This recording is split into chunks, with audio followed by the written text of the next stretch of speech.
Assalamu alaikum and welcome back to AI Era, Islamic and Abrahamic Wisdom. Our mission today is a really deep exploration into the foundational characteristics of leadership, both political and spiritual. But we're looking at it with a very specific, very modern focus. We're trying to extract what you could call a leadership toolkit, one designed not for the historical moment it was forged in, but for, the complex, hyper-connected, and often chaotic AI era that we're all living in right now. That's exactly right. And to do that, we are embarking on an examination of the early life and the core traits of Hazrat Abu Bakr as-Siddiq. And our source material for this deep dive is a specific section of Mr. Zahir Ahmad Mir's work, The Foundation of Islamic Jurisprudence. We're looking at Volume 1, Subvolume 2. The goal here is really to look past the historical narrative and identify the universal principles. So this isn't a history lesson. We're not just reading a book. It's more like we're trying to extract a user manual for ethical governance. We need to distill what made his leadership so profoundly influential. I mean, covering everything from his personality, his character, his sacrifices, to his emotional intelligence. And then we need to figure out why these specific traits are so essential for leaders today, especially, and this is the key, especially for those managing systems of exponential power, like artificial intelligence. Indeed. I think the fundamental question that's guiding our entire deep dive today is this. When systems become abstract, when they become decentralized, which is exactly what's happening with modern technology and global governance, what ethical and moral foundations are required to prevent that power from becoming, well, destructive? Okay, so let's start at the absolute foundation then, the one quality that really defined him, the one that earned him his famous title. If you had to identify the cornerstone of his entire character, the anchor for all his subsequent decisions, where would we even begin? It has to begin and end with truthfulness, or Sidq in the original Arabic. This is the quality that the source material presents, not just as, a nice personal virtue to have. It's framed as a political and a systemic stabilizing force. And he wasn't just a truthful man, right? He was given a name, as-Siddiq, the one who always confirms the truth. That elevation from a personal trait to a public title, that's crucial, isn't it? Yeah. What does that tell us about the weight his credibility carried? It tells us everything. It tells us that his character was the first and arguably the most powerful instrument of his governance. You have to remember the context. This is a politically volatile environment. The Muslim community, the Ummah, was just being born. Tribal loyalties were constantly shifting, and trust was an incredibly scarce commodity. And in the middle of all that, Abu Bakr provided a static, unimpeachable point of reference, a constant. So if we put that in modern terms, his truthfulness was like his highest form of public liability insurance. If a leader's motives are consistently transparent, if they're aligned with facts, you completely avoid that energy drain of constant internal political skepticism. Precisely. And the sources detail 4 immediate and critical effects that this absolute truthfulness had on the nascent state. First, it unified hearts. Think about it. When there is no need to decode the hidden agenda of your leader, the collective energy shifts from suspicion to mobilization. You can focus on the mission. That's a huge lesson for modern institutions. I mean, we live in an age of misinformation, of constant political skepticism. A leader who is known for absolute data transparency, which is really the organizational equivalent of Sidq, is just inherently more effective. Absolutely. And second, this consistency inspired widespread trust. And not just among those who knew him well. Even people observing from the outside, rival tribes, trading partners, neighboring powers, they knew exactly where he stood. Why? Because his stance was rooted in truth, not in political convenience. And this leads right into political stability, which is something so often lacking during these huge foundational shifts. Correct. Which is the third point. It stabilized the Ummah during foundational changes. The early Islamic state was experiencing massive, almost instantaneous growth and radical structural shifts. When the very foundations of your society are transforming under your feet, you need a leadership figure whose word is absolutely reliable. His truthfulness was that reliable constant in the storm. And the fourth point. It built immediate credibility during the ultimate transition, which was, of course, assuming leadership after the Prophet's passing. Nobody questioned his legitimacy based on his character, because his character had already been tested and proven for decades. There was no debate there. So the source material really drives home a powerful, timeless conclusion here. It does. That leadership fundamentally begins with truth. If power is applied without truth, it inevitably descends into either dangerous tyranny or manipulative chaos. And when we look at our AI era, where decisions are increasingly made by opaque algorithms, which are sort of the modern equivalent of an untruthful leader, We see the immediate danger of unaccountable, non-transparent power. That's a powerful analogy. It really is. Truthfulness in a leader today, it has to translate into transparency in code, into clarity in data provenance, and honesty about algorithmic limitations. It seems like it's the only way to establish any real trust in these autonomous systems we're building. Which naturally flows into the second pillar of his foundation, unshakable faith and moral courage. You could say that consistency is the twin brother of truthfulness. You know, we hear the word courage and we immediately think of physical bravery, of battle, but the sources seem to be highlighting a deeper, much rarer kind of courage here. They do. They emphasize that from the very beginning, he displayed this defining consistency. The source says he never hesitated, never doubted, never compromised, and perhaps most importantly, he never ever feared standing alone. That consistency is moral courage. Moral courage. So that means doing the right thing, even when every advisor, every poll, every public voice is telling you to do the opposite. That is exceptionally rare in modern corporate and political life. The pressure for consensus and popularity is just immense. To illustrate the ultimate definition of this courage, we have to examine the crisis that followed the prophet's passing, the widespread apostasy wars. The community was internally fractured, many tribes refused to follow the central authority in Medina, and the very survival of the faith was genuinely uncertain. Political expediency, the easy path, demanded a negotiated compromise. But he refused. He refused to compromise on what seemed like a really small issue. A very small issue, yes. That famous, definitive statement he made, if they refuse even a rope they used to give in the prophet's time, I will fight them. Now, it's easy to focus on the harshness of that, but we have to focus on the principle. The rope was symbolic. It symbolized the minimal obligation, the foundational commitment to the state's law. Right. So if the leadership allowed the foundational laws, the core obligations, to be compromised during a crisis, they would be signaling that the entire governing structure was negotiable. You'd be trading the system for short-term peace. Exactly. He realized that if he let go of that small rope, the entire social and legal fabric would unravel. His moral courage in taking that stand, and remember, he faced massive internal opposition, even from figures like Umar, who initially urged for leniency. That stand is credited with saving the community from immediate political and spiritual collapse. He prioritized long-term principle over immediate political ease. So for you, listening to this and thinking about modern leadership, are you willing to fight for the rope? That small, non-negotiable ethical principle when the pressure to compromise for, stock price or market share is overwhelming. That's what defines your moral foundation. And it raises an important question today. In the AI design process, for example, are you willing to halt a deployment or risk losing funding because a single small ethical red line, that rope, has been crossed regarding user privacy or data misuse? Abu Bakr's lesson is that foundational principles are non-negotiable, regardless of the crisis. Okay, let's shift gears a bit. From this external courage to more internal character qualities, the attributes that make a leader relatable, trustworthy, and effective with their people. We're moving into section 2, leading with selflessness, humility, and emotional intelligence. Yes, and this is the essential complement to courage. Courage provides the framework, you could say, but humility makes that framework usable. Without humility, power corrupts even the most truth-telling leader. So trait number 3, humility in power. And we really have to challenge the notion that humility is weakness, especially in high-stakes environments. The source material redefines it beautifully as strength with purity and leadership without ego. And this redefinition is absolutely crucial. Humility isn't about self-abasement or thinking less of yourself. It's about the conscious choice to deploy strength purely in the service of others, completely stripped of any personal ego or benefit. And the specific anecdotes are the real teaching moments here, especially because he was the caliph. He was the leader of the entire emerging state. These acts weren't required of him. They were chosen demonstrations of his philosophy. Yes, let's give the listener the details, because this is where the servant leader model really takes shape. Despite his supreme authority, the source highlights his routine physical acts of service. For instance, he milked goats for his neighbors, for people who were incapable of doing it themselves. Wait, just stop there for a second. That's a staggering image. The head of state, the most powerful man in the nation, performing manual labor for his citizens as part of his daily routine. And it didn't stop there. Furthermore, he swept the mosque personally.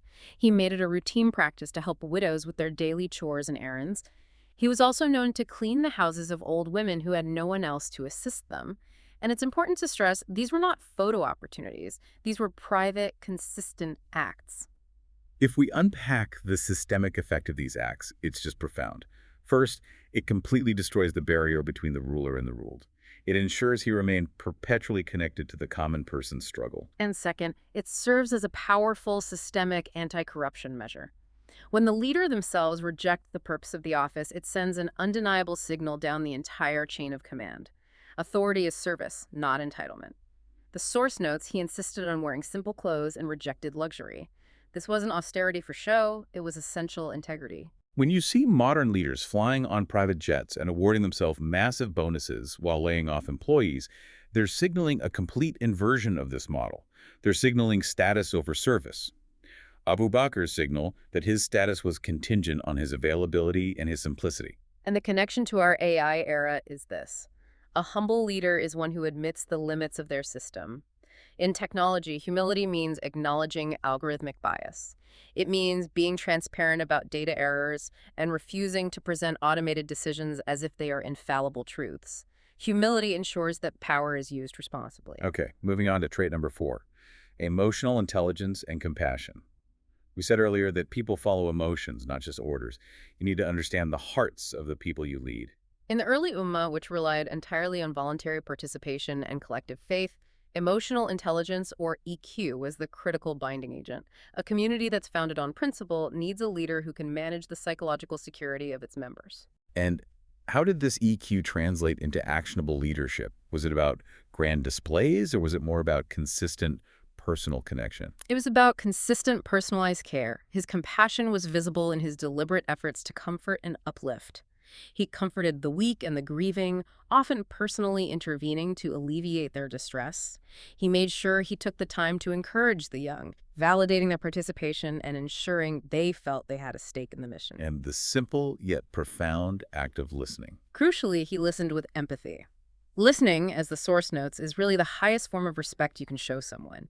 It proves that the leader values the individual experience of the citizen, not just their utility to the state. The sources also point to his profound internal emotional life. They note he was known to cry often in prayer. That visibility of deep sincerity and piety, that internal honesty, it must have reinforced the public trust that his decisions were motivated by devotion, not personal gain. And this internal sincerity was mirrored externally by his financial actions. The source emphasizes that he gave charity silently. The focus was solely on the relief of the person receiving it, which eliminated the risk that the act of giving would be tainted by, a desire for public acclaim or political leverage. If we bridge this back to you, listening now, in our age of constant digital communication, EQ is perhaps more critical than ever. A leader has to use technology to listen deeply, not just to collect data, but to really understand the psychological state of their user base or their electorate. Failing to understand the human heart leads to governance structures that treat people as inputs rather than as individuals. Absolutely. The compassionate leader asks, how will this new AI system affect the livelihood and the dignity of the lowest skilled worker? The non-compassionate leader only asks, how much money will it save? That difference is the core of this trait. Let's transition now.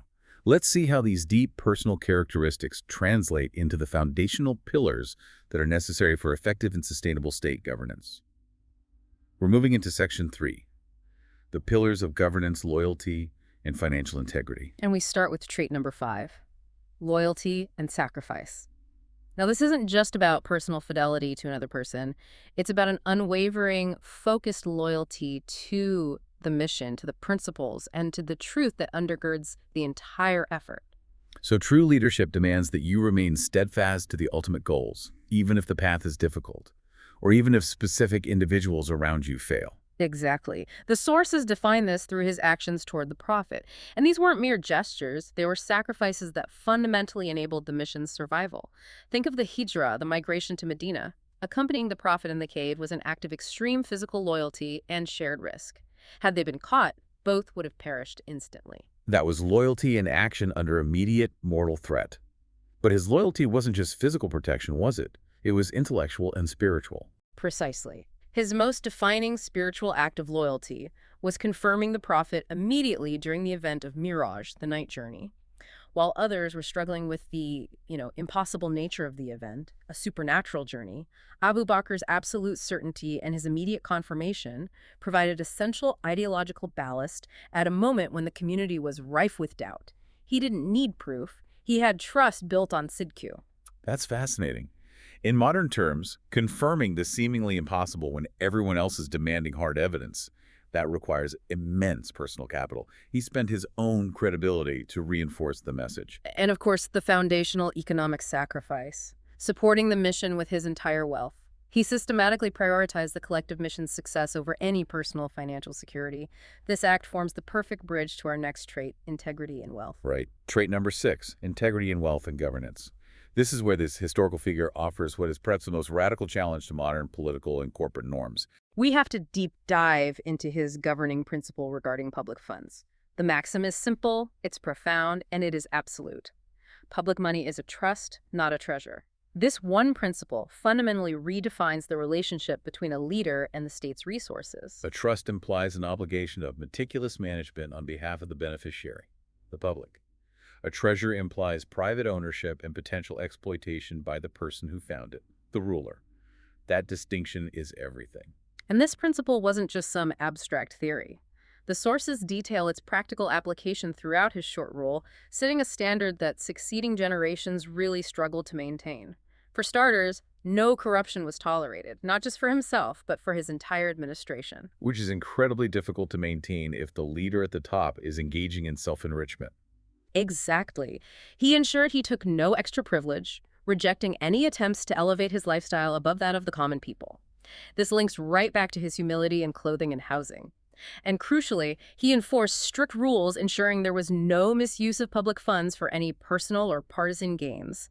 The budget was for the Ummah, full stop. But the symbolic, unforgettable act comes at the very end of his tenure. This detail is what defines his entire philosophy of service. It is an unparalleled act of ethical governance.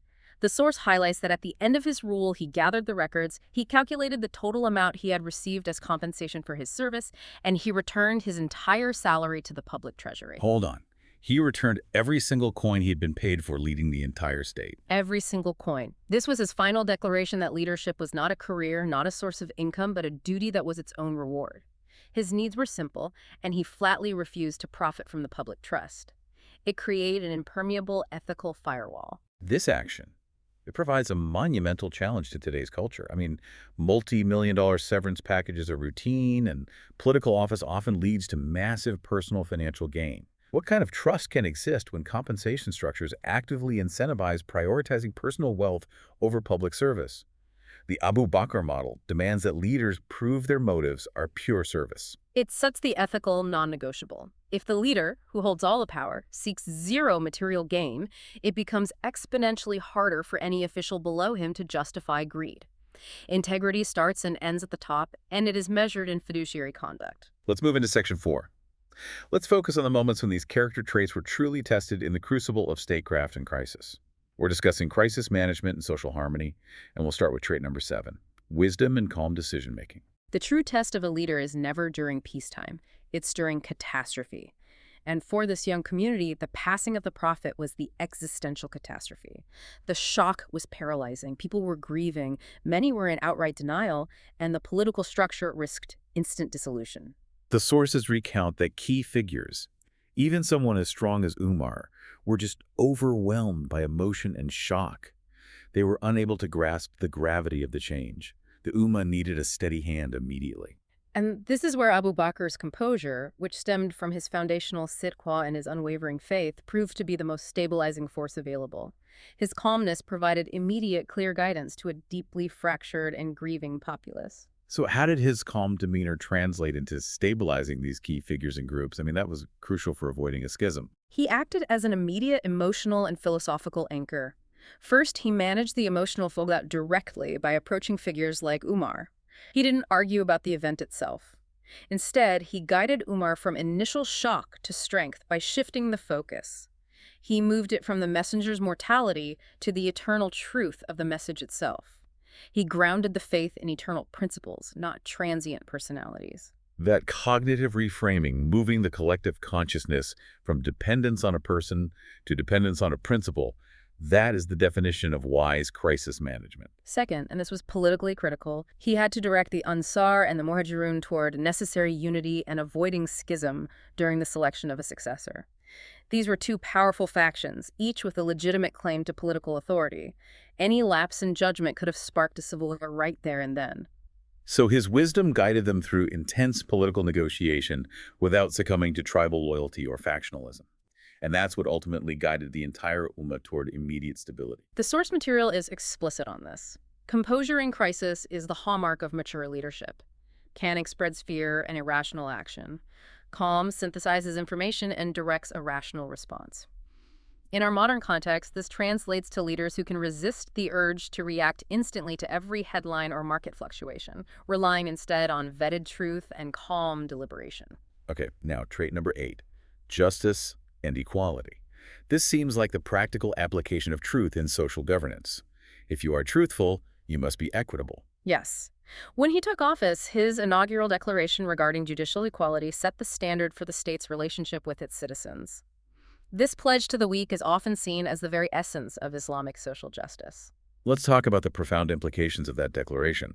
The weak among you will be strong with me until I secure their rights. Why is this statement so revolutionary, especially in the context of a hierarchical tribal society? It's revolutionary because it completely flips the historical paradigm. Historically, rights flowed from power, from wealth, or from kinship. This declaration establishes that rights flow from the law, and the state's supreme authority is explicitly dedicated to enforcing those rights for the most vulnerable. Suddenly, the weak citizen gains the full power of the state as their personal guarantor of justice. The power dynamic changes entirely. You don't need wealth or influence to get justice. You just need the law on your side. And this justice was comprehensive, not selective. The sources illustrate that the scope of this equality was total. He treated rich and poor equally, which requires immense moral fortitude because the rich often attempt to exert political leverage. He tore down ethnic walls by treating Arabs and non-Arabs equally, rejecting any notion of tribal superiority. And most critically, for the stability of a pluralistic society. He ensured that Muslims and non-Muslims were treated fairly, establishing a system of comprehensive legal protection for all inhabitants, regardless of their faith. And the societal outcome is undeniable. Justice creates harmony. When all people, regardless of their status or background, believe the justice system is fair and accessible, they invest their trust and loyalty into the state. Injustice, the source reminds us, inevitably breeds internal resentment and destroys nations from within. This is acutely relevant today when we talk about things like algorithmic justice. If AI systems are being deployed to determine credit scores, or parole decisions, or resource allocation, those systems must be free of bias. They must treat all populations, the rich, the poor, the known, the unknown, with equality. Abu Bakr's model demands that exponential power, whether it's political or algorithmic, must serve exponential justice. Absolutely. The justice system, or in our case, the governance system, is only as effective as its treatment of the weak. As we move into our final synthesis, let's bring all these comprehensive character traits together under the umbrella of the servant leader model, and let's distill the immediate actionable lessons for our listener today. Yes. Trait number 9, service-driven leadership, or servant leadership. This philosophy is really the culmination of his humility, his compassion, and his financial integrity all rolled into one. Let's solidify that definition. This kind of leader is unequivocally for the people. They exist to uplift and protect them, not to preside over them.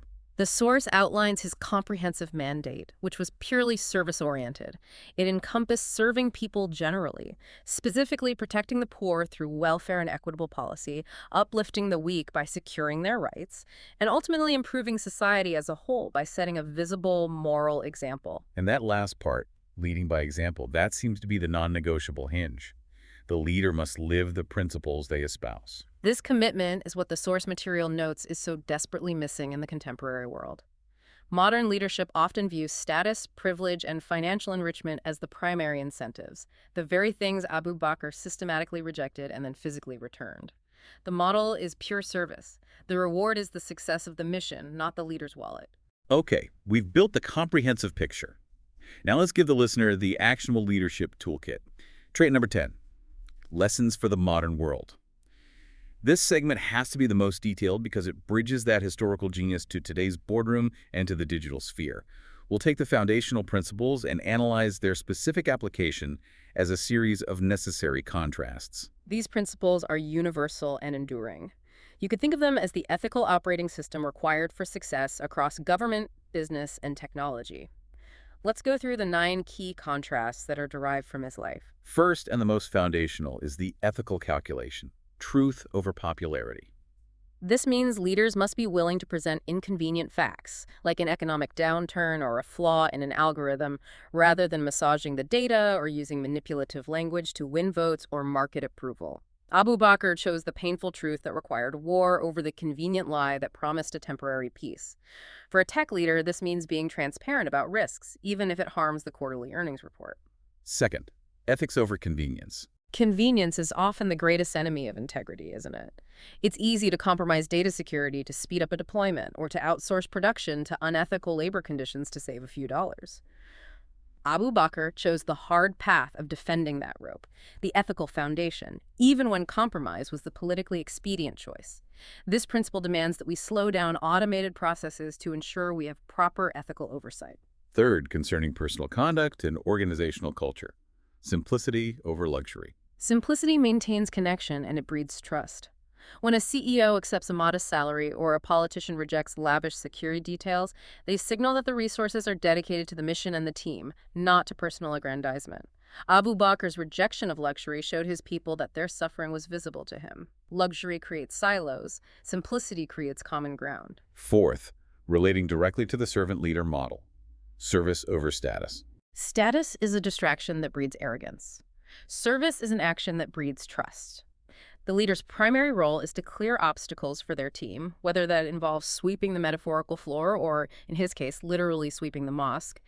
Leadership that's defined as service changes every single interaction from one of hierarchical domination to one of collaborative support. Fifth, concerning organizational governance. Courage over comfort. True courage involves risking your reputation, your position, or your comfort zone to protect a minority or to uphold a principle. This means standing up to shareholders who demand profit at any cost, or to political factions demanding unfair treatment for their opponents. Abu Bakr's decision to fight the apostasy wars was profoundly uncomfortable, yet absolutely necessary. Sixth, relating to internal management and team dynamics, unity over personal opinion. This speaks to the maturity of the leadership team. During the selection of the caliph, personal opinions were intense, but Abu Bakr guided the community to subordinate those individual views to the greater need for collective ummah unity.